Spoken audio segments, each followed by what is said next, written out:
గాడ్స్‌లో మినిస్ట్రీకి మిమ్మల్ని ఆహ్వానిస్తున్నానండి. బాగున్నారా?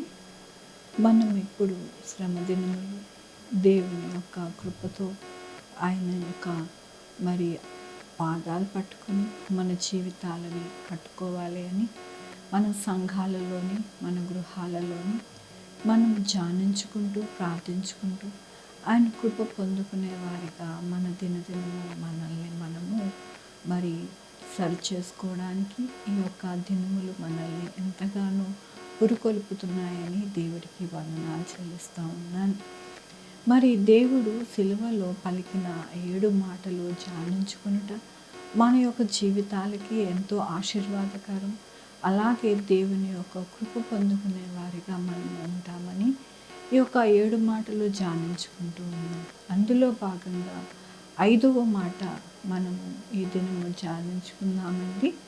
మరి ప్రార్థన చేసుకొని ధ్యానించుకుందాము. యెహోవా దేవా, నా తండ్రి, నా ప్రభువా, మీ కృపా కనికరస్తాన్ని బట్టి నీకు వందనాలు స్తుతులు స్తోత్రం చెల్లించుకుంటున్నా. గొప్ప దేవుడిగా మీరున్నారు నా ప్రభువా. నైనా నా తండ్రి, మీరు నాయన సిలువలో పలికిన 7 మాటల్లో నాయన 5వ మాట ధ్యానించుకోవడానికి మీరు సహాయం చేయండి నాయన. మీరు ఏది చెప్పాలనుకుంటున్నారో నాయన సూటిగా మాతో మాట్లాడి మా జీవితాలని కట్టమని కోరుకుంటున్నాను. సహాయం చేయండి. మీ కృపను వేడుకుంటూ నా ప్రభు, నా రక్షణ యేసుక్రీస్తు పరిశుద్ధమైన నామమున అడిగి వేడుకుంటున్నాను తండ్రి. ఆమేన్. యోహాను సువార్త 19వ అధ్యాయము 28వ వచనము. నేను దప్పికొంచున్నాను. ఇక్కడ మనకి మాట కనపడుతూ ఉంది. 5వ మాటగా దప్పికొంచున్నాను. ఏమిటి యేసయ్యకి దప్పిక? ఏ దప్పిక అనేది మనము ఆలోచిస్తూ ఉంటే దేవుడు ఏమంటున్నారంటే, నా దేవుని యొక్క పని, నా తండ్రి పనియే నాకు ఆహారమును పానమునై ఉన్నది అని చెప్పారు కదా యేసయ్య. అది ఇక్కడ కనపడుతుంది. ఆయన దప్పిక ఏమిటి అంటే, అయ్యో నశించిపోతున్న వారి కొరకు కదా నేను ప్రాణం పెడుతున్నాను. వారికి ఎవరు చెప్తారు, ఇంకా ఎవరు బోధిస్తారు, ఎవరు మరి వారిని నడిపిస్తారు అనే దప్పిక. ఆ దప్పిక అనేది ఇక్కడ కనపడతా ఉన్నది. దేవుని వాక్యంలో మనం చూసుకుంటే యోహాను సువార్త 4వ అధ్యాయము 10 నుండి మనం 14 వచనాలు చూసుకుందామండి. అందుకు యేసు, నీవు దేవుడు వరమును నాకు దాహము నాకు ఇమ్మని నిన్ను అడుగుచున్నవాడెవడు, అదియు ఎరిగి ఉంటే నీవు ఆయనను అడుగుదువు, ఆయన నీకు జీవమునిచ్చునని ఆమెతో చెప్పాను. అప్పుడా ఆ స్త్రీ, అయ్యా, ఈ బావి లోతైనది, చేదుకొనుటకు నీకేమీ లేదే. ఈ జీవజలము ఎలాగు నీకు దొరుకును? తానును తన కుమారులను పశువులను ఈ బావి నీళ్లు త్రాగి మాకిచ్చిన మన తండ్రి అయిన యాకోబు కంటే నీవు గొప్పవాడవా అని ఆయనను అడిగాను. అందుకు యేసు, ఈ నీళ్లు త్రాగు ప్రతివాడు మరలా దప్పికొను. నేనిచ్చు నీళ్లు తాగువ ఎప్పుడు దప్పికొనడు. నేను వాళ్ళకిచ్చు నీళ్లు నిత్య జీవమునకై వారిలో ఊరెడి నీటి బుగ్గగా ఉండునని ఆమెతో చెప్పాను. ఇక్కడ ఆయన దాహము ఏమిటి? ఆయన దాహము ఏమిటి అంటే, నాకు దాహము అనేది ఇక్కడ ఆమెతో చెప్పడం జరుగుతుంది. ఆమె ఏమంటుంది? అయ్యా, ఈ బావి లోతైనది, చేదుకొనుటకు నీకేమీ లేదే, చేదుకొనుటకు నీకేమీ లేదే అంటుంది. కానీ ఆయన ఏ యొక్క దాహం గురించి మాట్లాడుతున్నారు అంటే, ఆయన ఆ యొక్క నిత్య జీవం, ఆయన మరి నీళ్ళ గురించి మాట్లాడుతూ ఉన్నారు. ఇక్కడ ఏమన్నారు? నీళ్లు నిత్య జీవంటే వాటిని ఊరెడి నీటి బుగ్గగా ఉండుదునని ఆమెతో చెప్పాను. ఊరెడి నీటి బుగ్గగా ఉంటారు ఎవరైతే ఆయనని అంగీకరించి ఆయన యొక్క మాటలను మరి ఆయన్ను అనుసరిస్తారో వారు ఎలా ఉంటారు అంటే, ఒక నీటి ఊటగా, నీటి బుగ్గగా ఉంటారు అని దేవుడు సెలవిస్తున్నారు. ఆ నీటి బుగ్గగా ఉండడానికి, నీటి ఊటగా ఉండడానికి అక్కడికి వచ్చారు, ఆమె దగ్గరికి వచ్చి జీవజలము అనేది ఇవ్వడానికి వచ్చారు. ఇక్కడ ఆమె అంటుంది, మరి చేదుకోవడానికి నీ దగ్గర ఏమీ లేదే అంటున్నాను. కానీ యేసయ్య అంటున్నారు, ఈ నీళ్లు త్రాగువారు మరలా మరలా దప్పికుంటారు, కానీ నేనిచ్చు నీళ్లు ఎప్పటికీ కూడా దప్పికుంటారు, వారిలోనే మరి ఊరేడి బుగ్గగా ఉంటారు అని దేవుడు సెలవిస్తున్నారు. అది దేవుని యొక్క దప్పిక. అక్కడ మరి అనేక మంది సాక్ష్యం ఇస్తున్నారు, ఈయన నిజమైన దేవుడు కుమారుడు, ఆయనలో ఏ పాపము మాకు కనిపించలేదు అని అక్కడ ఉన్న సైనికులు సాక్ష్యం ఇస్తున్నారు.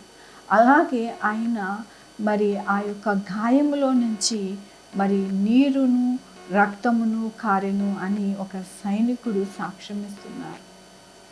ఆ యొక్క మరి చక్కగా ఆ యొక్క మధ్యాహ్న సమయంలో 3ంటికి చీకటి కమ్మేసింది, మొత్తం చీకటి అయిపోయింది. చీకటి కమ్మేసింది ఆయన ప్రాణమును పెట్టినప్పుడు. దాని గురించి కూడా అక్కడ సాక్ష్యం ఇస్తున్నారు. నిజమైన దేవుని కుమారుడు అని సాక్ష్యం ఇస్తున్నారు. అలాగే అక్కడ మరి ఎన్నో చూడడం అనేది జరిగింది. పాప క్షమాపణ దొరికింది. అలాగే దొంగకి పరలోక వారసుడైపోయాడు. తల్లి యొక్క ఆదరణ అక్కడ అందరూ చూస్తున్నారు, ఇవన్నీ జరుగుతుండగా చూస్తున్నారు, దేవుడు చెప్తూ ఉంటే వింటున్నారు. విని వారి జీవితాలలో నిత్య జీవము నింపుకుంటున్నారు. అదే దప్పిక, ఆయన యొక్క దప్పిక. మరి ఈమె ఏం చేసింది అంటే ఆ యేసయ్య ఊటగా, యేసయ్య మరి నీటి బుగ్గగా ఉందా అంటే ఉంది ఇక్కడ ఖచ్చితంగా. ఆ వాక్యం చూసుకుందాం. 4వ అధ్యాయము యోహాను సువార్త 4వ అధ్యాయము 28, 29. ఆ స్త్రీ తన కుండ విడిచిపెట్టి ఊరిలోనికి వెళ్ళి, మీరు వచ్చి నేను చేసినవన్నీ నాతో చెప్పిన మనుషుని చూడుడి, ఈయన క్రీస్తు కాడా అని ఆ ఊరి వారితో చెప్పగా, వారు ఆ ఊరి నుండి బయలుదేరి ఆయన యొద్దకు వచ్చిరి. ఇక్కడ ఏమని రాయబడుతుంది అంటే, ఇక్కడ ఆమె యొక్క జీవితం ఎలా ఉన్నది అనేది ఈ మనుషుడు నాకు తెలిపారు, చూడండి ఈ మనుషుడిని వచ్చి అని చెప్పేసి అంటా ఉంది. ఆ తర్వాత ఇక్కడ ఏమని వ్రాయబడిందంటే 34వ వచనము, నన్ను పంపిన వాని చిత్తము నెరవేర్చుటయు ఆయన పని తుదముట్టించుటకు నా ఆహారమై ఉన్నది. ఏమని ఉన్నది అని అంటే, దేవుడు యేసయ్య పలుకుతున్న మాట ఏమిటి అంటే, నన్ను పంపువాని చిత్తము నెరవేర్చుటయు ఆయన పని తుదముట్టించుటయు నాకు ఆహారమై ఉన్నది. ఇక్కడ ఏమనుంది? దేవుని యొక్క చిత్తమే నెరవేర్చడమే నాకు ఆహారమై ఉన్నది. ఇంకో చోట నాకు పానమై ఉన్నది, ఆహారమును పానమై ఉన్నది అని వ్రాయబడుతుంది. కాబట్టి ఇక్కడ ఆయనకి ఏముంది అంటే దాహం వేస్తుంది. దాహం అంటున్నారు, నాకు దప్పికొంచున్నాను నేను అని. ఏ దప్పిక అని అంటే, జీవజలములు అనేక మందికి ఇవ్వడానికి దప్పికొంచున్నారు. ఈమె అక్కడ చేదుకొనడానికి కుండ పట్టుకొని వచ్చింది, కానీ ఆమె ఏమి పొందుకొని వెళ్తుంది అంటే, నిత్య జీవము యొక్క నీటి బుగ్గను పట్టుకొని ఆ ఊరి అందరికీ కూడా సువార్త ప్రకటిస్తుంది. ఇదిగో రండి చూడండి, ఈయనే నా యొక్క జీవితం అంతా కూడా చెప్పి నా యొక్క జీవితంలో ఏమున్నది అనేది తెలియజేశారు అని అక్కడ ప్రజలందరికీ, ఆమె ఊరిలో అందరికీ కూడా వెళ్ళి చెప్పి ఆ దప్పిక కలిగి యేసయ్య ఉన్నారు. మనమందరం కూడా ఎలా ఉండాలి అంటే ఆమె వలె ఉండాలి. ఆమె ఆ కుండ విడిచిపెట్టేసి వెళ్ళి అనేక మందికి బోధించింది.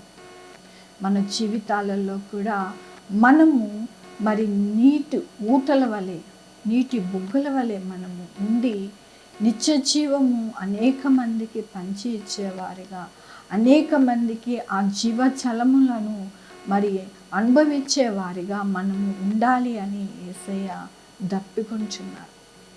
మరి యేసయ్య దప్పిక మనము తీరుద్దామా? యేసయ్య దప్పికను మనము ఎప్పటికీ కూడా మరి కొనసాగించుకుంటూ అనేక మందికి యేసయ్య నిత్య జీవమును అనుగ్రహిస్తారు అని ఆ దప్పిక అనేది మరి తీర్చేవారిగా మనం ఉండాలని దేవుడు మాట్లాడుతూ ఉన్నారు ఈ దినం. చాలామంది మన వల్ల కాదు, మనం ఏమీ చేయలేము, అది పెద్ద పెద్ద సేవకులకి, బోధకులకి, సంఘ కాపర్లకి మాత్రమే మన వల్ల ఏమీ కాదు అని అనుకుంటూ ఉంటారు. మరి మేమైనా బోధకురాలా, సేవకురాలా, కాపరా? కాదు కదా. అక్కడ కుండ పట్టుకొని నీళ్లు చేదుకోవడానికి ఒక బావి దగ్గరికి వచ్చింది అంతే. యేసయ్య ఆమెని దర్శించారు. దర్శించినప్పుడు ఆమె ఒక బోధకురాలుగా అయ్యి ఆ ఊరిలోనికి వెళ్ళి ఆమె చెప్తుంది ఆమె కలిగిన సాక్ష్యం. మరి మనకి కలిగిన సాక్ష్యము మనము చెప్పగలుగుతున్నామా అందరికీ? లేకపోతే దానిని దాచిపెట్టేసేసి మరి మన యొక్క కుండ అనేది మరి నిత్య జీవ జలములు ఇవ్వకుండా అన్నీ దాచిపెట్టుకుంటున్నాము. దేవుడు మనకి చేసిన మేలు, ఆయన కృపను మనము అనేక మందికి పంచాలి. ఆయన మనలో పెట్టిన జీవజలాన్ని అనేక మంది త్రాగి దానిని చక్కగా వారు అనుభవించాలి అని కోరుకుంటూ ఉంటారు. కానీ మనం ఏం చేస్తామంటే మన వల్ల కాదు, మనమేమీ చేయలేం, మా వల్ల ఏది జరగదు అని చాలామంది ఎంతగానో వారికి వారే సర్ది చెప్పుకుంటూ మరి కాలక్షేపము దినములు గడిపేసుకుంటూ ఉంటారు. కానీ ఇక్కడ దేవుడు అంటున్నారు, నేను దప్పికొంచున్నాను. ఎక్కడ దప్పిక? దేనికి దప్పిక అంటే ఆత్మలు సంపాదించుకునే దప్పిక, ఆత్మలను నరకము నుండి విడుదల పొందే దప్పిక, పరలోకానికి ఆత్మలను మరి చేర్చుట దప్పిక. ఈ దప్పిక ఎవరు తీర్చాలి? ఎవరు ఈ యొక్క దప్పికని తీర్చగలుగుతాము అంటే మనమే. అక్కడ చిరక ముంచి ఆయనని తాగించడానికి ప్రయత్నం చేశారు, కానీ ఆయన తాగలేదు. ఆయన ఆ దప్పిక కాదు కదా, ఆయనకి ఆత్మల దప్పిక. కాబట్టి ఆయన దప్పికొంచున్నాను అని అక్కడ ఉన్న వారందరికీ కూడా తెలియపరుస్తున్నారు. కాబట్టి మనకి ఈ దినము తెలియపరుస్తున్నారు ఆయన ఏ దప్పిక కలిగి ఉన్నారో ఆ దప్పికను మనం గ్రహించుకొని మన యొక్క జీవితాలని కట్టి అనేక మంది జీవితాలని బాగు చేసుకోవాలి అని ఈ దినము దేవుడు మాట్లాడుతూ ఉన్నారు. మనము ఈమె ఎలాగైతే మరి నిత్య జీవపు వారసురాలుగా అయ్యి ఆ నిత్య జీవపు జలమును పొందుకుందో అలాగే మనము పొందుకోవాలి. పొందుకొని మనము ఆశీర్వాదముగా మనమును మన చుట్టూ ఉన్న కుటుంబాలు మన దేశములు ఉండాలని దేవుడు కోరుకుంటూ ఉన్నారు. ఈరోజు భయంకరమైన పరిస్థితుల నుండి మనము ఇంకా రాబోవు దినములు చెడ్డవే కానీ మంచి దినములు కావు అని వాక్యం సెలవిస్తున్నది. కాబట్టి మనము సమయము పోనీయక మనము సద్వినియోగపరుచుకుంటూ మన జీవితాలలో చేసిన అద్భుత ఆశ్చర్య కార్యములు అలాగే ఆయన చేసిన మేలులు అనేక మందికి వివరించాలి, చెప్పాలి. మనము కలిసి గోజాడాలి. మన దేశాల కొరకు, మన యొక్క భూమి మీద ఉన్న ప్రతి ఒక్కరి కొరకు మనము గోజాడాలి. మనము ముందు కూడా మంచి దినములు వస్తాయి అనేది మనం అస్సలు ఆలోచించలేం. ఎందుకంటే చెడ్డ దినములే వస్తాయి. మన పరిస్థితులన్నీ కూడా తారుమారైపోతున్నాయి. పరిస్థితులన్నీ చూస్తుంటే అయ్యో, మనం చూస్తున్నాం కదా, ఎక్కడో యుద్ధం జరిగింది, ఇక్కడ అన్నీ కూడా మరి ఆ యొక్క టిఫిన్ సెంటర్స్, హోటల్స్ అన్నీ కూడా మూతపడుతూ ఉన్నాయి. ఎందుకని? గ్యాస్ లేదని చెప్పి మూతపడుతున్నాయి. ఎక్కడో యుద్ధం జరుగుతుంది, మన దేశంలో కాదు. కానీ దాని యొక్క ఇంపాక్ట్ అనేది మన మీద పడుతుంది. అలాగే మన యొక్క దినములు ఎప్పుడు కూడా మంచిగా ఉన్నాయి, మంచిగా వస్తాయి అని అనుకోవడము చాలా మనము మోసపుచ్చుకున్నట్టు. మనము చెడ్డ దినములలోనికి వెళ్తున్నాం. కాబట్టి మనం సిద్ధపరచుకోవాలి, మన దేశంలో సిద్ధపరచుకోవాలి. మనల్ని మనము ఎల్లప్పుడూ కాపాడుకోవాలి అంటే ఆ నిత్య జీవంలోనికి మనం ఉండాలి. ఆ నిత్య జీవ జలములను మనము అనుభవించాలి. అప్పుడే మన జీవితాలలో అనేకమైన జీవితాలలో నెమ్మది నెమ్మది లేని జీవితాలు అయిపోయినాయి, సుఖము లేని జీవితాలు అయిపోయినాయి. కానీ దేవుణ్ణి కలిగి ఉంటే నెమ్మది, సుఖమైన జీవితము మనము కలిగి ఉంటాము అని దేవుని వాక్యము సెలవిస్తుంది. కాబట్టి మన యొక్క జీవితాలలో దేవునికి దప్పిక కలిగి ఉన్నది కాబట్టి మనము ఆ దప్పిక తీర్చేవారిగా ఉండాలి. ఈమె ఆ ఊరిలోనికి వెళ్ళి సువార్త ప్రకటిస్తుంది. నా జీవితం అంతా కూడా తెలియజేశారు, చూడండి రండి అని ఇక్కడ తెలుపుతుంది. ఆయన దప్పిక తీరుస్తుంది. కాబట్టి మనము కూడా ఆయన దప్పిక తీర్చేవారిగా ఉండి మనల్ని మనము కట్టుకోవాలి. రాబో దినములు చెడ్డవే కానీ సుఖమైనవి, సంతోషకరమైన దినములు అని మనము చెప్పలేని పరిస్థితుల్లో మనము ఉన్నాం. కాబట్టి మనము సమయం ఉండగానే, మనము అన్ని పరిస్థితులు బాగుండగానే దేవుడిని కలిగి ఎరిగి ఆయన యొక్క పని చేసి ఆయన దీవెన, ఆయన బహుమానము పొందుకొని మనము ఎంతగానో సురక్షితముగా చక్కటైన జీవితాలు అనుభవించాలని ఈ దినం మనకి దేవుడు బోధిస్తూ ఉన్నారు. బోధించినప్పుడు మనము లోబడినప్పుడు దేవుడు మన జీవితాలలో ఎటువంటి ఆపద, కష్టము, బాధ అనేది రానివ్వకుండా ఆయన హస్తములలో మనల్ని భద్రపరుచుకుంటూ నడిపిస్తారు. మరి ఆ పని చేద్దామా? మనకి కలిగిన సాక్ష్యమును ఇతరులని పంచుకుందామా? మనము ఏదైతే కలిగి ఉన్నామో వాటిని అనేక మందికి వివరిద్దామా? దేవుని యొక్క దాహము తీర్చుదామా? అవన్నీ కూడా చేసి మనము కృపకి పాత్రలుగా అవి దేవుని యొక్క కృపతో ఈ యొక్క యాత్రని సాగిద్దాం. దాన్ని బట్టి దేవునికి వందనాలు. మరి ముగింపు ప్రార్థన చేసుకున్నామండి. యెహోవా దేవా, నా తండ్రి, నా ప్రభువా, మీ కృపా కనికరాస్తాన్ని బట్టి నీకు వందనాలు, స్తుతులు, స్తోత్రము. నాయన మేమందరం కూడా నా ప్రభువా మీ యొక్క నాయనా నా తండ్రి దప్పికను తీర్చేవారిగా ఉండటానికి మాకు సహాయం చేయండి అయ్యా. నాయన మీ దప్పిక, ఆత్మల దప్పిక, దాన్ని తీర్చి నా ప్రభువా మేము ఎల్లప్పుడూ కూడా నాయన మేము మీ యొక్క కృప పొందుకునే వారిగా, మా యొక్క దినములు, చెడ్డ దినములలో కూడా మేము నాయన సుఖముగా, సంతోషముగా బ్రతికే వారిగా ఉండడానికి మీరు సహాయం చేయమని కోరుకుంటున్నాను. వినిన ప్రతి ఒక్కరూ నాయన వారు నాయన మరి అనుకుంటూ ఉన్నారు, మరి దేవుని యొక్క దప్పిక తీర్చాలి అని. నాయన వారందరినీ దీవించండి, ఆశీర్వదించండి. మీ దప్పిక తీర్చే ప్రతి ఒక్కరిని దీవించమని కోరుకుంటూ నా ప్రభు, నా రక్షణ యేసుక్రీస్తు పరిశుద్ధమైన నామమున అడిగి వేడుకుంటున్నాను తండ్రి. ఆమేన్. తండ్రి, కుమార, పరిశుద్ధాత్మ సదాకాలం మనందరికీ తోడై ఉండునుగాక. ఆమేన్. God bless you.